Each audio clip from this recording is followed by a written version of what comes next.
오늘 이 본문 말씀, 오늘 우리가 암송했던 말씀을 우리 첫째 주에 해야 되는데 제가 지난주에 또 강해를 하기 때문에 했고, 오늘 이 말씀 요걸 본문을 읽었기 때문에 넘어가고요.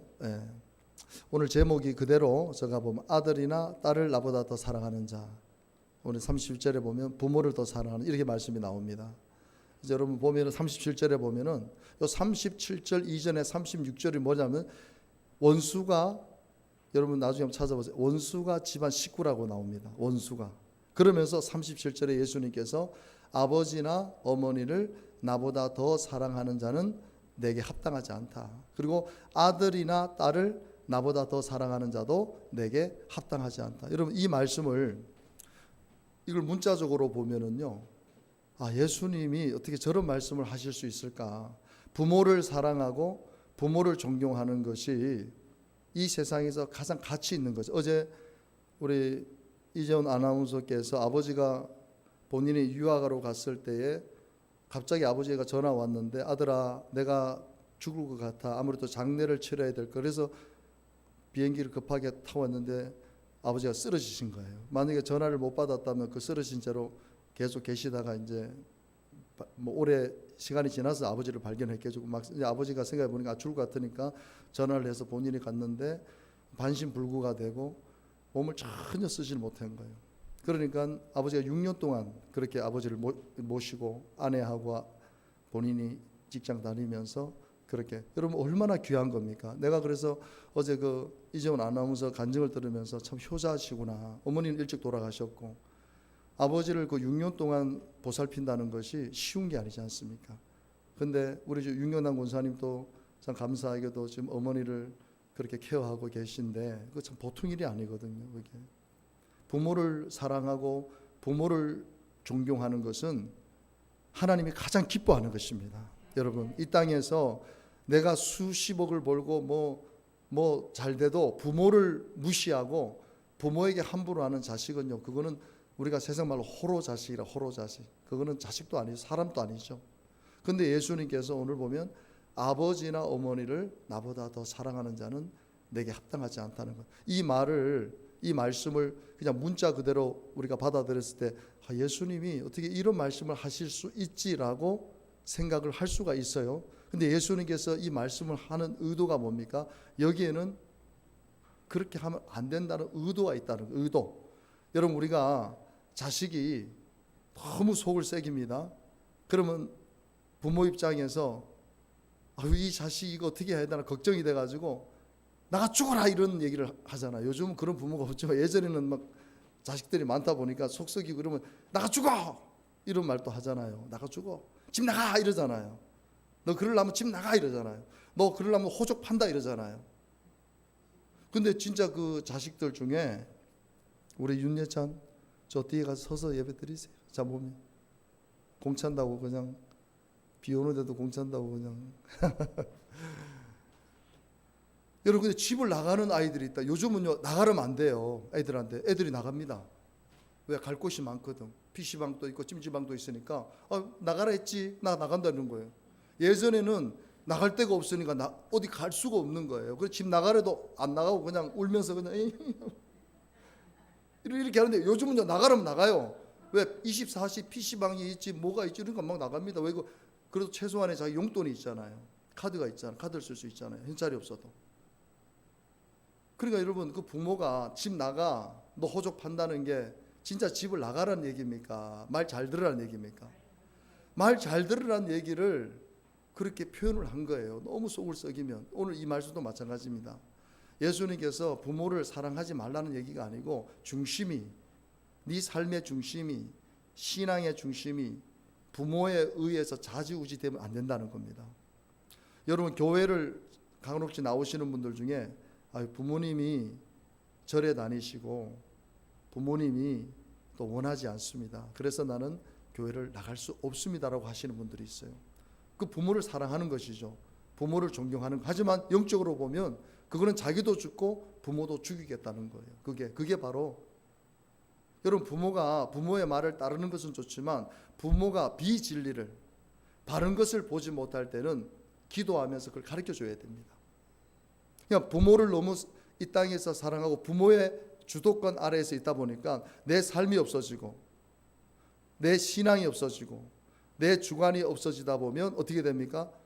그러니까 우리 요즘은 참 안타까운 게 뭐냐면 30, 40살이 됐는데 부모의 그늘에서 벗어나지 못하는 자녀들이 너무 많습니다. 그 누구 책임이에요? 부모 책임입니다. 참 미국이라는 사회가 저렇게 선진국이 되는 이유가 뭐냐면 딱 고등학교 딱 졸업하면요 자기가 자기 삶을 찾아가야 됩니다. 부모가 책임지지 않습니다. 스스로의 삶을 개척하도 그 문화가 그리 된 거예요. 문화가. 그러니까 집을 얻어야 되고 직장을 얻어야 되고 살 수 있게끔 그렇게 하는데 우리는 어떻게 합니까? 계속 부모가 도와주는 거예요. 결혼하고도 도와주고 또 도와주고 그러니까요 자식들이 일을 안 하려고 해요. 힘드니까 직장 다니는 거 힘들고 직장 구하는 거 힘드니까 그러니까 용돈 주지 뭐 주지 반찬 해주지 뭐 주지 그러니까 어떻게 합니까? 엄마 40살 된 아들이 엄마 나 어떻게 해야 돼? 엄마 용돈 좀 줘요. 그런 자식을 둔 부모는요 평생 자식의 짐을 지고 살아야 돼요. 그 자식이라 할지라도 하나님께서 주신 고유한 주권이 있습니다. 우리 모두에게 부모를 불순종하라는 게 아니에요. 부모가 잘못된 생각을 가지고 또 신앙의 어떤 부분에 있어서 반대를 할 때는 저도 믿지 않는 가정에서 우리 아버님 유교에다가 제사 지내고 다 만약에 아버님이 저에게 교회를 다니지 말라고 해도 저는 교회를 다녔을 거예요. 왜? 그것이 바른 것이 아니기 때문에. 여러분 부모를 떠나서 우리가 살아야 되지만 부모의 주권 아래 계속 있다 보면은요 내 삶이 없어지는 것이에요. 그러니까 예수님께서 그것을 방지하기 위해서 아버지나 어머니를 나보다 더 사랑하는 것은 내게 합당하지 않다는 것입니다. 그리고 아들이나 딸을 나보다 더 사랑하는 자도 내게 합당하지. 여러분 이것이 우리 한국 사회에 지금 여러분 자식이 우상이 돼버렸어요. 왜? 하나 둘이다 보니까 자식에게 모든 것을 올인을 합니다. 그런데 그 자식이 내 뜻대로 됩니까? 안 됩니다. 그러니까 결국 어떤 한탄이 나옵니까? 내가 너에게 어떻게 했는데, 내가 너에게 어떻게 너를 사랑했는데, 내가 너를 어떻게 키웠는데 하면서 이제 자식하고 이제 불화가 이제 일어나면서 결국 그 자식 때문에 내 인생을 완전히 망쳐버리는 거예요. 여러분 우리가 자식은 어떤 존재입니까? 때가 되면 자식은 반드시 떠나보내야 되고 부모가 할 수 있는 건 뭐냐? 그 자식을 위해서 기도하는 것입니다. 떠나보내야 돼요. 반드시 자식은 떠나보내야 됩니다. 스스로 삶을 일구어 나갈 수 있도록 자생할 수 있는 힘을 길러줘야 되는 거예요. 절대로 자식을 사랑해서 이것도 해주고 저것도 해주고 다 해주면 좋을 것 같지만 절대로 하나님 오늘 예수님도 아들이나 딸을 나보다 더 사랑하는 자 내게 합당하지 않다는 거예요. 그래서 사랑의 이 포커스를 우리가 잘 맞춰야 될 줄로 믿습니다. 예수님을 사랑하면 그래서 우리 가족이 예수님을 사랑하는 가정이 돼야 돼요. 부모도 예수님 사랑하고 자녀도 예수님 사랑하면 그런 가정은 예수님이 인도해 주십니다. 그 38절에도 보면 참 무거운 말씀이 또 나옵니다. 자기 십자가를 지고 나를 따르지 않는 자도 내게 합당하지 않다는 거예요. 여러분 이 십자가라는 것이 이것은 죽음을 의미하거든요. 죽음. 예수님이 져야 될 십자가는 죽음이에요. 그런데 그 십자가가 얼마나 무거운지 일반 장정도 그 십자가를 진다는 것이 나무로 됐지 않습니까? 나무에 그러니까 자기가 달려야 될 그 십자가를 자기가 지고 사형수가 지고 올라가거든요. 그런데 예수님은 이미 이 채찍에 맞으시고 조롱을 막 당하셨습니다. 그러니까 막 온 몸이 갈기갈기찌고 피가 나고 그러니까 뭐 거의 정신이 하나도 없는 상태죠. 그 예수님이 그 십자가를 지고 골고다 언덕을 올라가야 되는 거예요. 그러니까 그게 바로 십자가예요. 십자가라는 거는 내가 지기 싫은 거예요. 지기 싫은 거, 하기 싫은 거, 포기하고 싶은 거. 우리 인생의 이 십자가를 절대로 포기하면 안 되는 것이에요. 여러분들이 져야 될 십자가를 인내하면서 져야 됩니다. 그리고 예수님을 따라야 됩니다. 그래서 이 땅에 인내가 없이는 열매를 맺을 수가 없어요. 쉽게 포기하면 어떤 열매도 맺을 수가 없습니다. 여러분들이 이 십자가, 여러분들이 져야 될 이 십자가 있잖아요. 인생의 십자가. 내가 하기 싫은 거, 용서하기 싫은 거, 자존심, 이런 것들을 다 내려놓고 내가 져야 될 십자가 지고 주님을 따라야 될 줄로 믿습니다. 저는 그래요. 이 십자가를 묵상하면서 이 십자가를 내가 깊이 있게 생각해야 되면 그게 바로 인내라는 거예요. 인내. 끝까지 인내하는 거. 예수님이 끝까지 인내하면서 그 십자가를 졌기 때문에 오늘 저와 여러분을 구원하신 줄 믿습니다. 포기하고 싶을 때 주님 십자가 바라보면서 또 인내하고, 결국은 인내하는 사람이 열매를 맺습니다. 십자가를 지는 사람이 하나님의 영광을 보게 될 줄로 믿습니다. 그러면서 39절에 더 무거운 말씀을 주시죠. 자기 목숨을 얻는 자는 잃을 것이요 나를 위하여 자기 목숨을 잃는 자는 얻으리, 이렇게 말씀합니다. 여러분, 누구 때문에 목숨 걸고 삽니까? 결국은 내 가족, 내 인생을 위해서 목숨 걸고 사는데, 우리가 지금까지 살아온 삶을 한번 돌아보세요. 내가 그렇게 열심히 산 것 같은데도 내 삶이 지금 어디에 있는지, 이거는요, 내가 내 스스로에게 답을 찾을 수 있습니다. 내가 내 가정을 위해서, 나 자신을 위해서 목숨 걸고 살았는데 결과가 그리 썩 좋지가 않아요. 근데 나를 위해서, 예수님을 위해서 사는 인생은요, 예수님께서 그 영혼과 그 삶을 책임져 주십니다. 그러니까 가장 영광스러운 삶이 뭐냐? 바로 예수 그리스도를 위해서 내 삶을 드릴 수 있는 것. 여러분 자신을 위해서 살지 마시고, 여러분 자녀를 위해서 여러분 인생 희생하지 마시고, 예수님께서 이 땅에 우리에게 주신 사명을 위해서 때로는 여러분의 목숨도 내어놓을 정도로 그런 믿음으로 살아갈 수 있게 되기를 주님의 이름으로 축원합니다. 그러면서 40절에 보면은요, 너희를 영접하는 자는 나를 영접하는 것이고 나를 영접하는 자는 나 보내신 이를 영접하는 것이다, 이렇게 말씀합니다.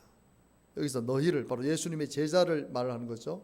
예수 믿고 제자를 영접하는 것은 바로 예수님을 영접하는 것이고, 예수님을 영접하는 것은 바로 하나님을 영접하는 것이다.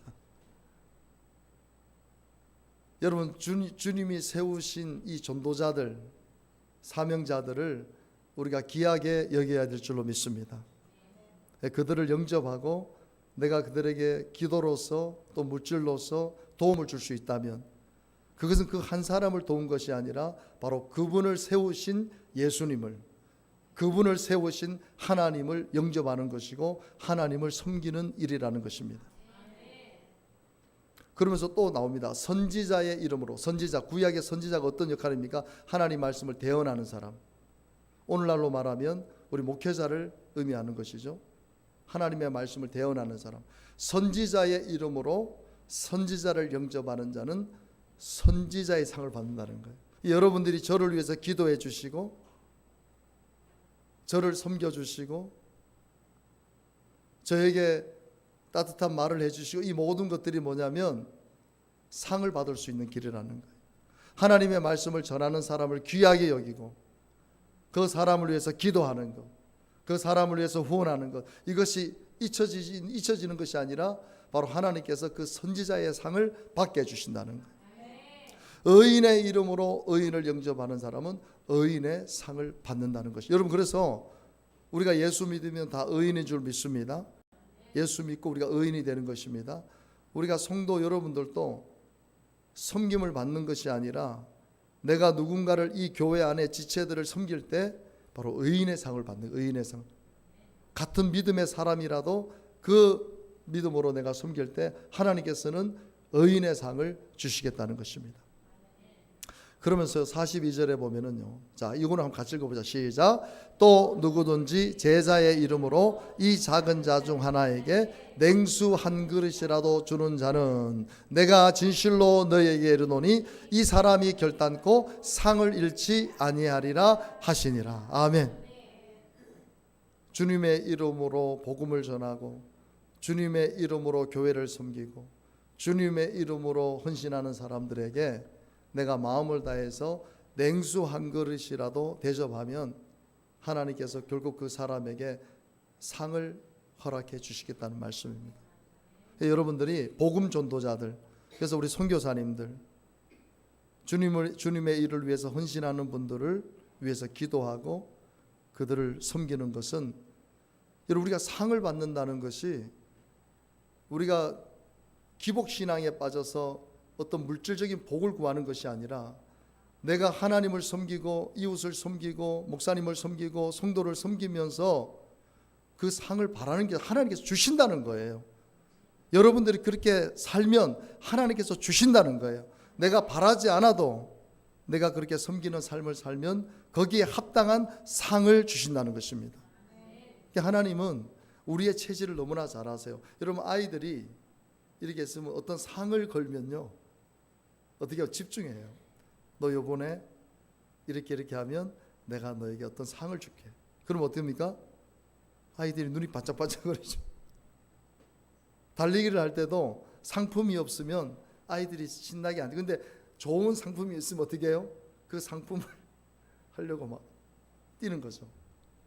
여러분, 우리가 이 땅에서 주님의 나라를 위해서, 또 복음 전도자들을 위해서 그들을 섬기는 많은 분들을 하나님께서 결코 잊지 않겠다는 것입니다. 거기에 합당한 상을 주신다는 것입니다. 그래서 여러분, 이 땅에서 섬기는 삶을 살아갈 수 있게 되기를 주님의 이름으로 축원합니다.